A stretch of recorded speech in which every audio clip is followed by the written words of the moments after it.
"Ma'am, I need you to empty your pockets and step away from my desk now." Bank manager Gerald Whitman's voice cut through Midwest Trust Bank like a blade. He stood abruptly, his chair scraping against the marble floor, pointing an accusatory finger at the black woman seated across from him. Every customer in the lobby froze. The woman wore faded jeans and a plain hoodie. No makeup, no jewelry. Gerald's eyes swept over her dismissively before he grabbed hand sanitizer from his desk drawer. "People like you don't walk into banks like this asking for millions," he sneered, squirting sanitizer into his palms with theatrical disgust. "Security cameras are recording everything, so don't try anything stupid." He wiped his hands slowly, deliberately, never breaking eye contact with Dr. Amelia Richardson. "Have you ever witnessed someone being publicly degraded only to discover they held terrifying power?" The digital clock above the teller windows glowed at 2:47 p.m. Branch closing time 73 minutes. Gerald Whitman had been having a perfect day until she walked in. 23 years managing this branch, and he'd developed a sixth sense about troublemakers. The way she'd approached his desk without an appointment, clutching a manila folder like it contained treasure instead of whatever food stamp paperwork was probably inside. "Let me guess,"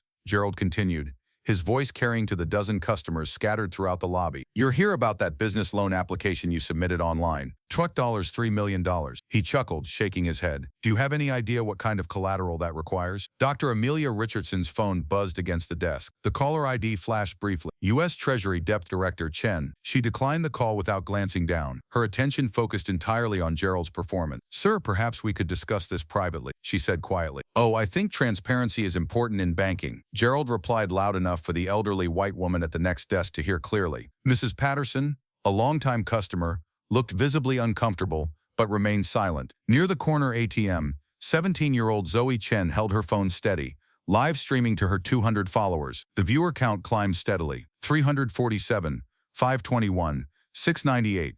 Comments flooded the screen faster than she could read them. "Is this really happening? Someone call the news. Get his name and badge number." Maria Gonzalez, a 24-year-old teller behind bulletproof glass, watched the scene unfold with growing horror. She'd worked here 18 months, sending money home to her family in El Salvador. Speaking up meant risking her job. Staying silent meant watching injustice happen 3 feet away. Gerald opened Amelia's loan application with exaggerated ceremony. "Says here you want to open a community development fund, invest in minority-owned businesses." He looked up with mock concern. "That's very ambitious. But banks deal in reality, not charity cases." Security guard David Torres shifted near the entrance. Something about the woman seemed familiar, but he couldn't place it. The way she carried herself, calm, authoritative, like someone accustomed to being the most important person in any room. Her posture never changed despite Gerald's escalating theatrics. "These people always aim too high," Gerald muttered to his assistant manager loud enough for everyone to hear. "It's like they watch too much TV and think success just happens." Amelia's black leather portfolio rested on her lap. Inside, barely visible through the partially open zipper, was what appeared to be an American Express Centurion card, the mythical black card that required spending $250,000 annually just to qualify. The live stream hit 1,200 viewers. Zoe adjusted her angle to capture Gerald's increasingly animated gesture. "Ma'am, I'm trying to save you embarrassment," Gerald continued. "Community development funds require extensive financial backing, proven track records, connections to established institutions." He gestured around the marble lobby. "This isn't the kind of place where people just walk in off the street with big dreams." Mrs. Patterson finally spoke up. "Excuse me,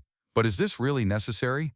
Can't you discuss her application privately?" Gerald turned toward the elderly woman with practiced patience. "Patterson, I appreciate your concern, but we have protocols to protect our legitimate customers from potential fraud situations." The word fraud rippled through the lobby like electricity. Other customers began pulling out phones. The live stream viewer count jumped to 2,100. Amelia's phone buzzed again. This time the caller ID read, "FBI Special Agent William." Again she declined without looking. "Sir," she said, her voice remaining steady, "I believe there's been a misunderstanding about my qualification." "Oh, I understand perfectly," Gerald replied. "You filled out an online application, probably heard about some government program that makes banks loan money to people who can't pay it back and figured you'd try your luck." He stood up, his 6'2" frame towering over her seated position. "The thing is, we actually verify information here. We check references. We look at real bank statements, not whatever printouts you brought in that folder." David Torres took a step closer. His 15 years in security had taught him to recognize when situations were about to spiral out of control. The woman's composure was remarkable,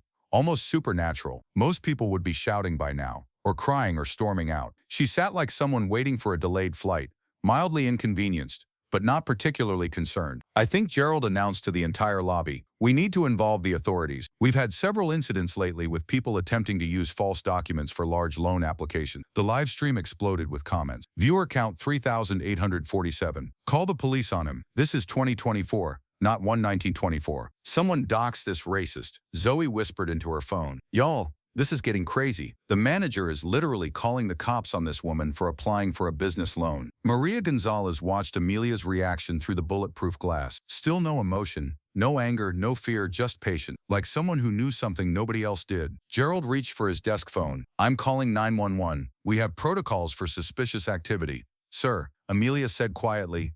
Are you certain that's your best option? Something in her tone made Gerald pause, his hand hovering over the receiver. For a split second, doubt flickered across his face. Then his arrogance returned. Ma'am, I've been doing this for 23 years. I know exactly what I'm dealing with. He lifted the phone and began dialing. The digital clock read 3:15 p.m. Branch closing 45 minutes. Gerald's call to 911 had been brief and theatrical. Midwest Trust Bank, 455 Commerce Street. We have a suspicious individual attempting financial fraud. Black female, approximately 40, refuses to leave premises after loan denial. Dr. Amelia Richardson listened to every word without flinching. Her dark eyes tracked Gerald's movements as he hung up, clearly pleased with his performance. Officers will be here in 10 minutes, he announced to the lobby. Ma'am, I strongly suggest you gather your things and leave voluntarily before this becomes a criminal matter. The live stream had exploded. Zoe Chen's viewer count hit 8,200 with comments scrolling so fast they blurred together. She'd started a second hashtag, #MidwestTrustRacism. Local Twitter accounts were already sharing clips. This manager is insane. Someone called Channel 7 News. Where is this bank we need to boycott? 3 blocks away, Channel 7 reporter Jessica Park received the tip from her news director. Possible discrimination incident at Midwest Trust Commerce Street. Viral video building. Get there now. Back in the bank, Maria Gonzalez had made a decision. She approached her supervisor,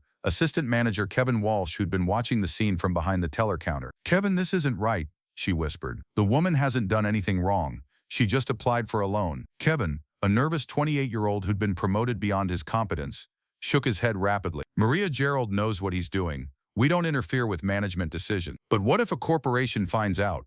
What if this goes viral? It won't, Kevin said, though his voice lacked conviction. Gerald's been here longer than both of us combined. Mrs. Patterson had heard enough. At 73, she'd banked with Midwest Trust for 41 years, keeping substantial retirement accounts that made her opinions valuable to management. She stood up from her desk, her designer handbag clutched firmly. Excuse me, young man, she called to Gerald. I'm Mrs. Elizabeth Patterson. Account number 4T71-9923. I've been a customer here since 1983. Gerald's demeanor shifted instantly. Someone doxed this racist. Zoe whispered into her phone. Y'all, this is getting crazy. The manager is literally calling the cops on this woman for applying for a business loan. Maria Gonzalez watched Amelia's reaction through the bulletproof glass. Still no emotion, no anger, no fear. Just patience, like someone who knew something nobody else did. Gerald reached for his desk phone. I'm calling 911. We have protocols for suspicious activity. Sir, Amelia said quietly. Are you certain that's your best option? Something in her tone made Gerald pause,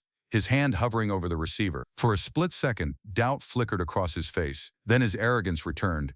Ma'am, I've been doing this for 23 years. I know exactly what I'm dealing with. He lifted the phone and began dialing. The digital clock read 3:15 p.m. Branch closing 45 minutes. Gerald's call to 911 had been brief and theatrical. Midwest Trust Bank, 45 Commerce Street. We have a suspicious individual attempting financial fraud. Black female, approximately 40, refuses to leave premises after loan denial. Dr. Amelia Richardson listened to every word without flinching. Her dark eyes tracked Gerald's movements as he hung up, clearly pleased with his performance. Officers will be here in 10 minutes, he announced to the lobby. Ma'am, I strongly suggest you gather your things and leave voluntarily before this becomes a criminal matter. The live stream had exploded. Zoe Chen's viewer count hit 8,200 with comments scrolling so fast they blurred together. She'd started a second hashtag, #MidwestTrustRacism. Local Twitter accounts were already sharing clips. This manager is insane. Someone called Channel 7 News. Where is this bank we need to boycott? 3 blocks away, Channel 7 reporter Jessica Park received the tip from her news director. Possible discrimination incident at Midwest Trust Commerce Street. Viral video building. Get there now. Back in the bank, Maria Gonzalez had made a decision. She approached her supervisor, assistant manager Kevin Walsh, who'd been watching the scene from behind the teller counter. Kevin, this isn't right, she whispered. The woman hasn't done anything wrong. She just applied for a loan. Kevin, a nervous 28-year-old who'd been promoted beyond his competence, shook his head rapidly. Maria, Gerald knows what he's doing. We don't interfere with management decisions. But what if a corporation finds out? What if this goes viral? It won't, Kevin said, though his voice lacked conviction. Gerald's been here longer than both of us combined. Mrs. Patterson had heard enough. At 73, she'd banked with Midwest Trust for 41 years, keeping substantial retirement accounts that made her opinions valuable to management. She stood up from her desk, her designer handbag clutched firmly. "Excuse me, young man," she called to Gerald. "I'm Miss Elizabeth Patterson. Account number 471-9923. I've been a customer here since 1983. Gerald's demeanor shifted instantly. His hands trembled slightly as he turned pages. This wasn't possible. People with this level of financial credentials didn't walk into suburban bank branches wearing hoodies and jeans. They had private bankers. They conducted business in mahogany-paneled offices downtown. "There must be some mistake," he muttered. "What kind of mistake?" Amelia asked quietly. Gerald's mind raced. The documentation looked legitimate, but his 23 years of experience told him this was wrong. High net worth individuals had a certain look, a certain presentation. They drove luxury cars and wore expensive clothes. They didn't sit patiently while being insulted. His phone rang. The caller ID showed regional manager Sandra Blake. "Gerald, what the hell is happening at your branch?" Sandra's voice was sharp with panic. "My phone is exploding with calls about some racist incident. There's a live stream with 15,000 viewers showing you calling the police on a customer." Gerald stepped away from his desk, lowering his voice. "Sandra, I have the situation under control. Potential fraud case. I called authorities as a precaution." Gerald, corporate is receiving dozens of calls. The hashtag had Midwest Trust racism is trending locally. "Fix this immediately." "I'll handle it," Gerald said. But Sandra had already hung up. He returned to find Amelia reviewing her own documents as if double-checking their accuracy. Her phone buzzed again, this time showing FBI Special Agent Williams for the third time. Again, she declined the call. "Ma'am," Gerald said, his voice less confident than before. "These documents will need to be verified through proper channels." "Of course," she agreed. "Shall I call Treasury Secretary Chen directly? Or would you prefer to go through normal verification procedures?" Gerald's mouth went dry. Treasury Secretary Chen wasn't someone branch managers casually contacted for document verification. The casual way she mentioned his name suggested familiarity that should be impossible. That won't be necessary. Let me just." The bank's front door chimed. Two police officers entered, their presence immediately commanding the lobby's attention. Officer Martinez, a 10-year veteran, and Officer Johnson, newer to the force, approached Gerald's desk. "We received a call about a possible fraud situation?" Officer Martinez asked. Gerald suddenly realized he was about to accuse someone with apparently legitimate federal connections of fraud in front of 15,000 live-stream viewers, multiple phone cameras, and two police officers. For the first time since this began, Dr. Amelia Richardson smiled. The digital clock read 3:28 p.m. Two police officers stood in the marble lobby while 16,400 people watched via livestream. Officer Martinez, a veteran with kind eyes, approached Gerald's desk with practiced caution. "Sir, you reported a fraud situation." Gerald's confidence wavered as he gestured toward Dr. Amelia Richardson. "This individual submitted a loan application with questionable documentation. When I tried to discuss proper procedures, she became uncooperative." "Uncooperative? How?" Officer Johnson asked, noting the woman's calm posture and the stack of official-looking papers on the desk. She insisted on having her application reviewed despite obvious discrepancies." Officer Martinez raised an eyebrow. "She wanted her loan application reviewed. That's why you called the police." The live-stream comments exploded with sarcasm and outrage. Zoe Chen had to restart her stream twice as viewer numbers crashed the platform. "He called the cops because she wanted her loan reviewed. This man needs to be fired immediately. Someone get this manager's name." Dr. Richardson stood slowly, her movements deliberate and controlled. "Officers, I believe there's been a serious misunderstanding." She reached into her black leather portfolio and withdrew a leather credential wallet. When she opened it, Officer Martinez's expression changed instantly. "Federal credentials," she said simply. "Dr. Amelia Richardson, Senior Compliance Officer, Federal Reserve Bank of Chicago, badge number FR2847. The silence in the bank was absolute. Gerald's mouth opened and closed soundlessly. Mrs. Patterson gasped audibly. David Torres unconsciously straightened to attention, his military training recognizing federal authority. Officer Martinez examined the credentials carefully. Real federal badges had specific security features, holographic seals, unique serial numbers, special paper that felt different from counterfeits. These were genuine. "Ma'am," Officer Martinez said, his tone shifting to respectful formality. "I apologize for any confusion. May I ask why you're here?" "I'm conducting an unannounced compliance investigation into discrimination complaints filed against this branch." Her voice carried the quiet authority of someone accustomed to being the most powerful person in any room. "Mr. Whitman has been under federal observation for approximately 41 minutes. Gerald's legs nearly gave out. "Federal observation? 17 discrimination complaints have been filed against this branch in the past 8 months. The Federal Reserve takes such allegations seriously, particularly when they suggest systematic violations of the Equal Credit Opportunity Act. She turned toward Gerald with professional calm. Every interaction we've had has been recorded for federal investigation purposes. Gerald's face was drained of color. Recorded. Dr. Richardson opened her portfolio further, revealing a small digital recording device with a red light glowing steadily. Federal compliance officers are authorized to gather evidence during discrimination investigation. This device has captured 43 minutes of our conversation. She pulled out a second device, a sophisticated digital camera with a telephoto lens. Visual documentation has also been standard procedure. Every gesture, every facial expression, every witness reaction. Officer Johnson whistled softly. "Sir, you called the FBI on a Federal Reserve investigator." "I didn't know." She didn't identify herself. "Mr. Whitman," Dr. Richardson interrupted gently, "federal investigators aren't required to announce their presence during compliance audits. That would defeat the purpose of investigating authentic behavior." Maria Gonzalez watched through bulletproof glass, her heart pounding. She'd witnessed discrimination before, but never seen it documented by federal authorities in real time. Mrs. Patterson spoke into stunned silence. "Young lady, are you saying this bank has been discriminating against customers?" "The investigation is ongoing," Dr. Richardson replied diplomatically. "However, preliminary data suggests concerning patterns. This branch shows a 67% loan denial rate for black applicants compared to 12% for white applicants with similar qualifications." She opened another section of her portfolio, revealing detailed statistical reports. Over the past 18 months, this branch has denied 847 loan applications from minority applicants while approving 923 applications from white applicants with identical or lower credit scores. The live stream viewer count hit 22,000. Comments flooded faster than human eyes could track. "She's Federal Reserve. This manager is so fired. Government sting operation live." Kevin Walsh, the assistant manager, had been watching from behind the teller counter with growing horror. He approached Dr. Richardson tentatively. "Ma'am, I'm Kevin Walsh, assistant manager. I want to state for the record that I disagreed with Mr. Whitman's approach. I thought he was being unprofessional." Dr. Richardson's eyes met steadily. "Mr. Walsh, our investigation covers all management personnel. Your actions during the past 43 minutes have been documented. Did you intervene when you noticed discriminatory behavior?" Kevin's face palled. Gerald is my supervisor."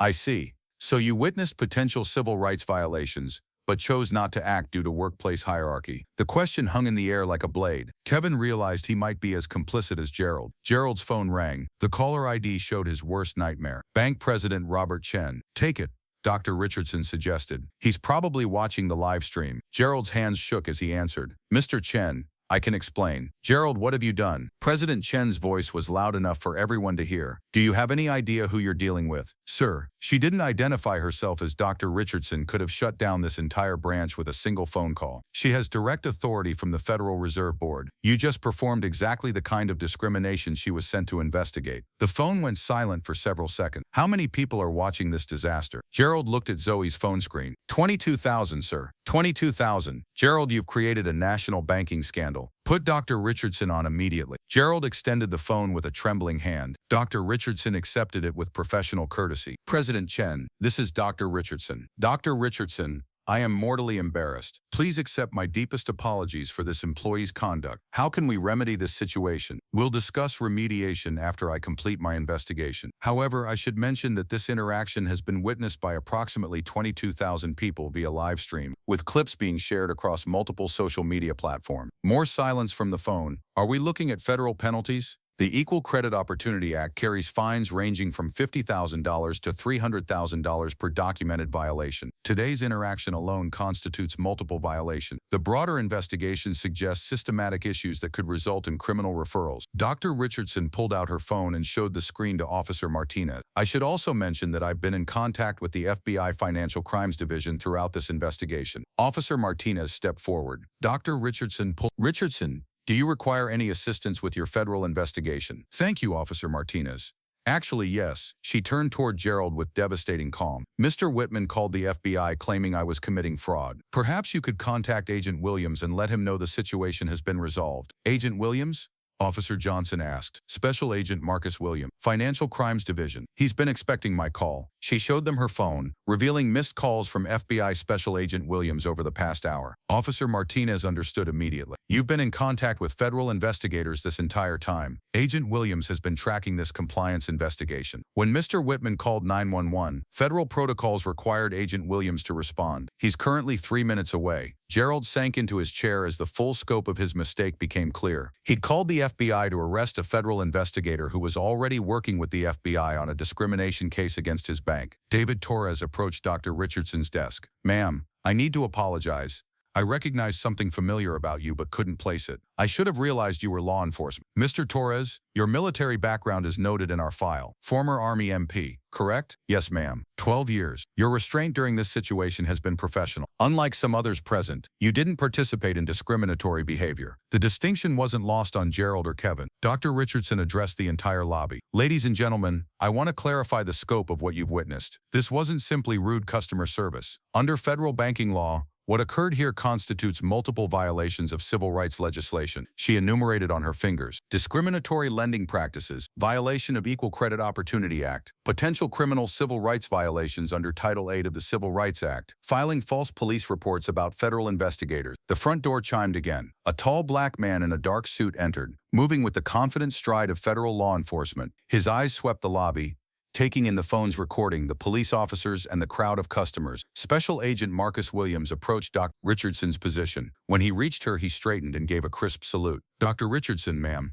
Agent Williams, Financial Crimes Division. I apologize for the delayed response. 22,000 live-stream viewers watched a federal agent salute the woman Gerald had tried to humiliate. Gerald's career ended at that moment. Agent Williams turned toward the police officers. Officers, thank you for responding. This is a federal compliance investigation. Dr. Richardson has full authority here. He faced Gerald directly. Sir, are you the manager who called the FBI claiming Dr. Richardson was committing fraud? Gerald couldn't form words because filing false reports about federal investigators constitutes obstruction of justice under Title 18, Section 150.05 of the U.S. Criminal Code. That's a federal felony carrying up to 5 years imprisonment. The live stream chat exploded with fire emojis and shocked face reactions. Zoe Chen whispered into her phone, "Y'all, this manager might actually get arrested by the FBI." Dr. Richardson raised a hand diplomatically. Agent Williams, Mr. Whitman was unaware of my federal status. However, his behavior during this investigation has been thoroughly documented. She addressed Gerald directly for the first time since revealing her identity. Mr. Whitman, you made several statements about people like me and my type of financial situation. You suggested I would be more comfortable at a check cashing store. You called the police when I requested a loan application review. This behavior occurred while I presented legitimate federal employment credentials and documentation showing liquid assets exceeding $4 million.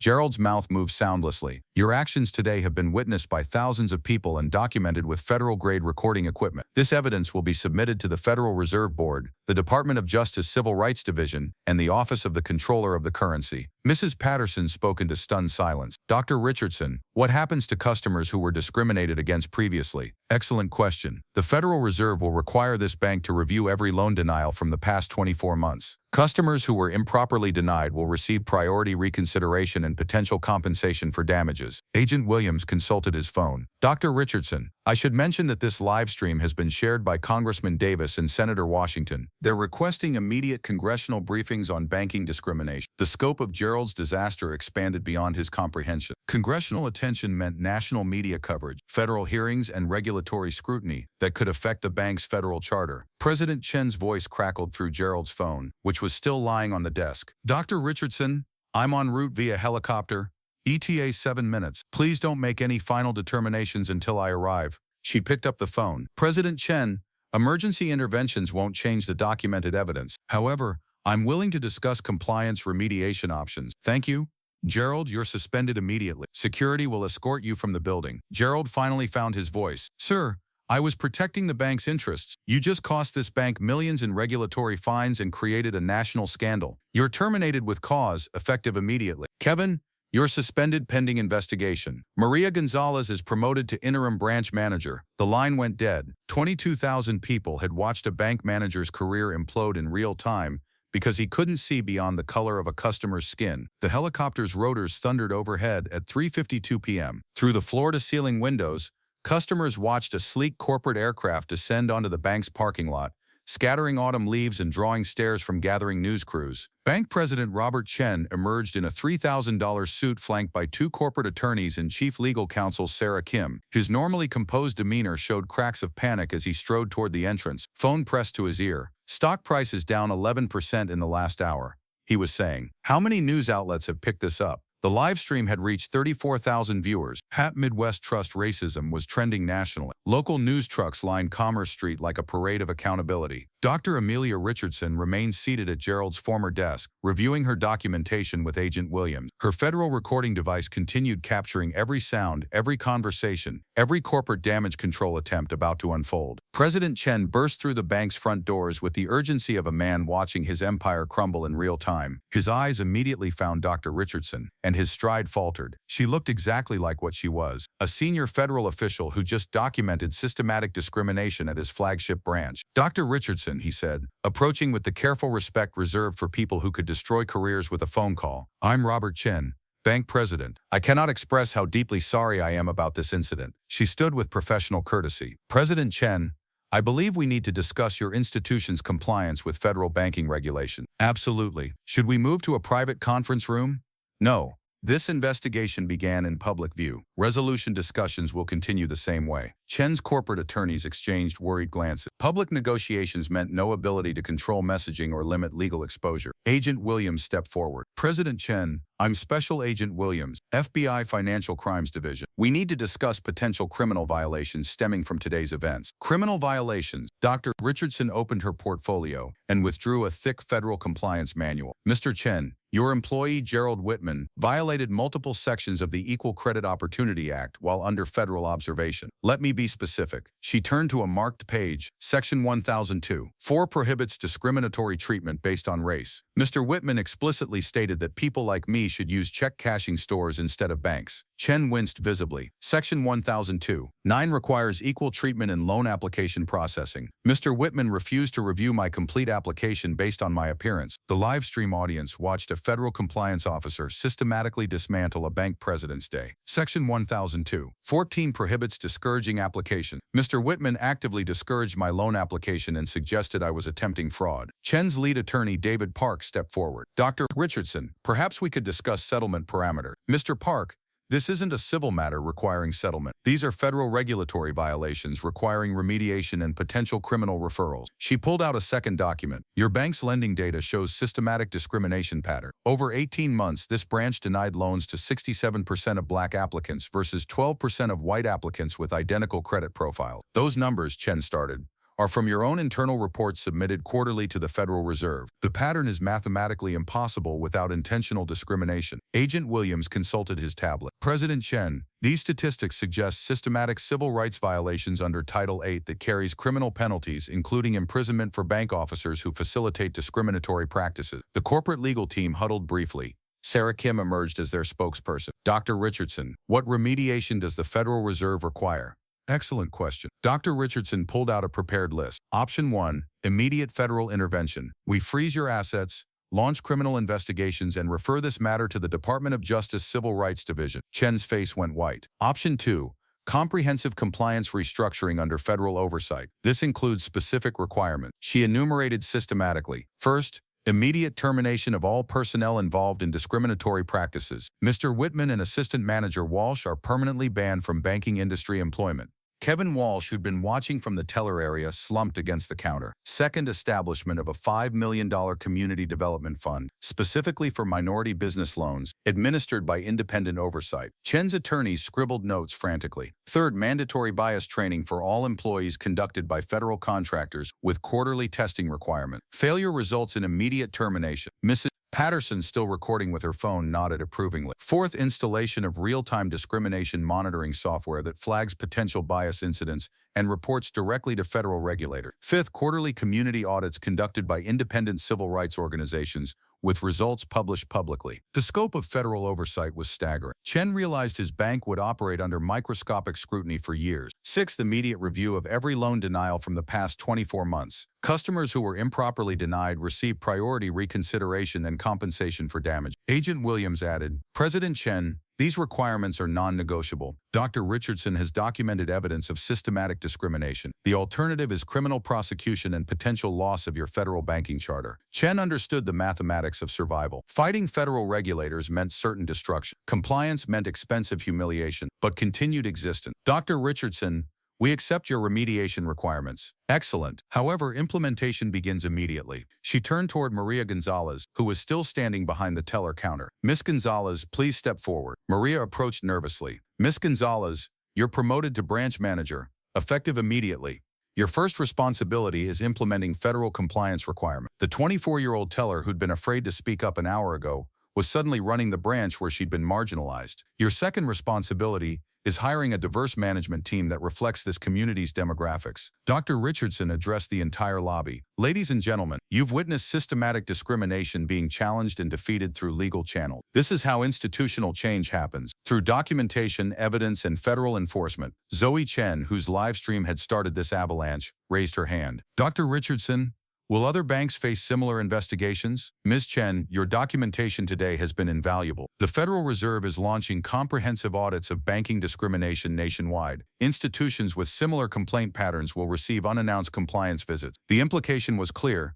Today's investigation was part of a broader federal initiative to eliminate discriminatory lending practices. Chen's phone buzzed constantly, calls from board members, investors, and crisis management firms. The stock price continued falling as news outlets picked up the story. President Chen, Dr. Richardson continued, your cooperation today will be noted in our federal report. However, compliance monitoring will continue indefinitely. I understand completely. Agent Williams stepped forward. President Chen, there's one additional matter. Gerald Whitman filed a false police report claiming Dr. Richardson was committing fraud. The FBI takes false reports about federal investigators seriously. Agent Williams, Mr. Whitman is terminated and banned from banking. Will cooperate fully with any criminal investigation. Dr. Richardson closed her portfolio with decisive finality. President Chen, you have 72 hours to implement Phase 1 of compliance restructure. Federal monitors will arrive Monday morning. We'll be ready. She turned toward the assembled customer, many still recording with phones. Thank you all for your patience during this federal investigation. Your witness testimony has been crucial for ensuring accountability. Mrs. Patterson spoke up. Dr. Richardson, how can ordinary customers help prevent discrimination? Document everything. Record when safe to do so. File complaints with federal regulators. Discrimination thrives in darkness,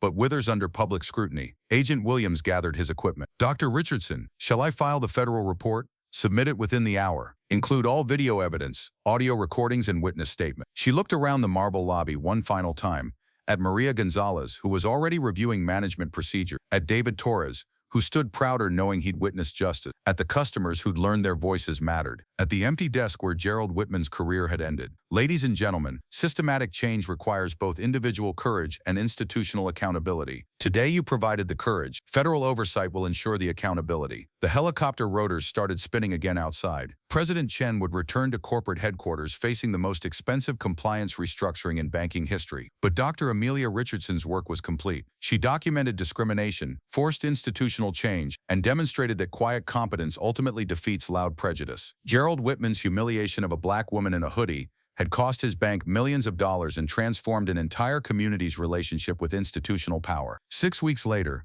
the transformation was undeniable. Maria Gonzalez stood behind the same marble counter where she'd once counted money in silence, now wearing a crisp manager's blazer and reviewing loan applications with newfound authority. The nameplate on Gerald's former desk read, Maria Gonzalez, branch manager, in bold letters. Mrs. Patterson, your grandson's small business loan has been approved, she announced to the elderly woman who'd become the branch's most vocal advocate for fairness. 1% interest rate, exactly what we discussed. Mrs. Patterson beamed. Maria, you've transformed this place completely. The changes were visible everywhere. Digital monitors displayed real-time diversity metrics, loan approval rates by demographic, customer satisfaction scores, and compliance ratings that updated hourly. The AI monitoring system Dr. Richardson had mandated flagged potential bias automatically, sending alerts to federal regulators within minutes. David Torres had been promoted to Community Relations Coordinator, his military bearing now channeled into building trust with customers who'd previously avoided the bank. His office wall displayed certificates from federal diversity training alongside photos of community events. Mr. Williams, your loan application looks excellent, Torres told a young black entrepreneur seeking startup capital. Maria can walk you through approval within 24 hours. The $5 point dollar 2 million Community Development Fund had already approved 43 minority-owned business loans, creating 156 new jobs in surrounding neighborhoods. Success stories filled local newspapers. The Honduran family opening a restaurant, the black teenager launching a tech startup, the elderly Vietnamese woman expanding her tailoring business. Dr. Richardson's federal monitoring had revolutionized more than just lending practices. Customer service scores had improved 340% as employees underwent mandatory bias training every quarter. The anonymous reporting system logged complaints that were investigated within 48 hours. Gerald Whitman's fate served as industry-wide warning. Banned permanently from banking, he'd taken a door-to-door insurance job, paying 1/3 of his former salary. Local news outlets occasionally featured him as a cautionary tale about workplace discrimination. Kevin Walsh faced federal investigation, but avoided criminal charges by cooperating fully with compliance restructuring. He worked now as a customer service representative at a credit union. His management ambitions permanently derailed. The ripple effects extended far beyond Midwest Trust Bank. Dr. Richardson's live-streamed investigation had triggered congressional hearings on banking discrimination. Senator Washington used the viral video during committee testimony, forcing regulatory agencies to audit 847 financial institutions nationwide. 12 other banks had implemented identical monitoring systems preemptively. Recognizing that federal compliance visits were inevitable, the American Bankers Association issued new guidelines explicitly prohibiting discriminatory language and requiring real-time bias training. Zoe Chen, whose live stream started the avalanche, had parlayed her documentation skills into a journalism internship with the Federal Reserve's Public Affairs Division. Her phone recorded the moment that changed everything, now sat in the Smithsonian Civil Rights Collection. This shows how individual actions can create systematic change, she explained to visitors during guided tours. One person refusing to accept discrimination can transform entire industries. Wow, the transformation wasn't merely procedural, it was cultural. Branch employees who'd once whispered about certain customers now actively recruited minority-owned businesses. Loan officers celebrated diversity metrics alongside profit margins. Maria Gonzalez had hired a management team reflecting the community's demographics. A Somali assistant manager, a Latino loan officer, and a black customer service director. Decision-making conversations now included perspectives that had been systematically excluded. The quarterly community audits mandated by federal oversight had become celebrations rather than inspection. Independent civil rights organizations consistently rated the branch among the top 5% nationally for inclusive banking practices. Financial results exceeded all projections. Minority business loans showed lower default rates than traditional lending, generating profits that silenced corporate skeptics. The Community Development Fund had become a model replicated by banks across 12 states. President Chen, initially humiliated by the public compliance restructuring, now spoke at banking conferences about diversity as competitive advantage. The viral incident that threatened his career had ultimately enhanced his reputation as a leader willing to address systematic problems. Dr. Richardson's intervention saved our institution. He admitted during a Harvard Business School case study interview, "We were practicing discrimination that was morally wrong and financially stupid." The Federal Reserve's broader investigation had revealed discriminatory patterns at 23% of audited banks, resulting in $847 million in fines and compliance costs. But institutions that embraced inclusive practices showed improved customer satisfaction and higher profitability. Mrs. Patterson, now 74, had become an unofficial community advocate, attending every quarterly audit and speaking at banking conferences about customer perspectives on discrimination. That day taught me that ordinary people have extraordinary power when they refuse to accept injustice, she reflected. Dr. Richardson showed us how quiet courage defeats loud prejudice. The branch's success attracted attention from international banking organizations studying American diversity initiatives. Delegations from Canada, the UK, and Germany toured the facility, learning how federal oversight could eliminate discriminatory practices. Most importantly, the transformation had restored community trust. Customers who'd avoided banks for decades now opened accounts confidently. Small business owners applied for loans without fear of judgment. The institution had evolved from a symbol of exclusion into a catalyst for economic empowerment. Dr. Richardson's 43-minute investigation had created permanent change affecting thousands of lives across multiple communities. Proof that systematic discrimination could be defeated through documentation, courage, and unwavering commitment to justice. 2 years later, Dr. Amelia Richardson's name had become synonymous with quiet revolution. The Federal Reserve promoted her to Director of National Banking Compliance, overseeing discrimination investigations across all 50 states. Her methodology, unannounced audits documented through federal recording equipment, had become standard protocol for civil rights enforcement. Gerald Whitman's 43-minute humiliation had sparked the most comprehensive banking reform since the Civil Rights Act. The Richardson Protocol now required real-time bias monitoring at 2,847 financial institutions institutions nationwide. Forbes featured Dr. Richardson on their most powerful women cover. But the image that resonated most was still Zoe Chen's live stream. A black woman in a hoodie calmly dismantling institutional racism with federal credentials and unshakable dignity. Maria Gonzalez managed 7 branches now. Her promotion trajectory accelerated by proven results in inclusive banking. The community development fund she'd administered had created $412 minority-owned businesses, generating $23 million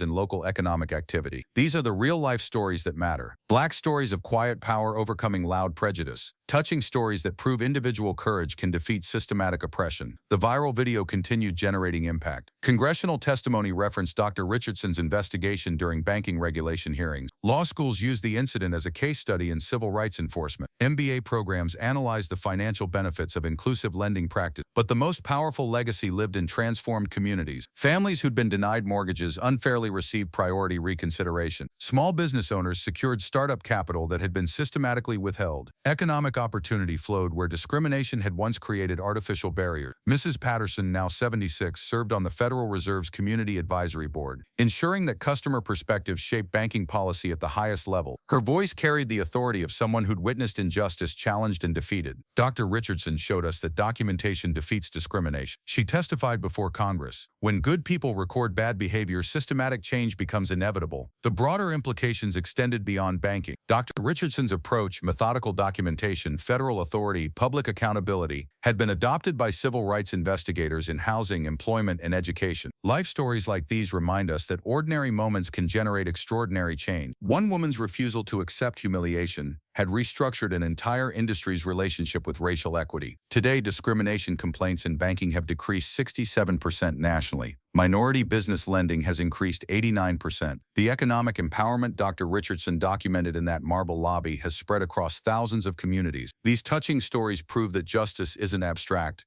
It's personal, immediate, and achievable when courage meets documentation.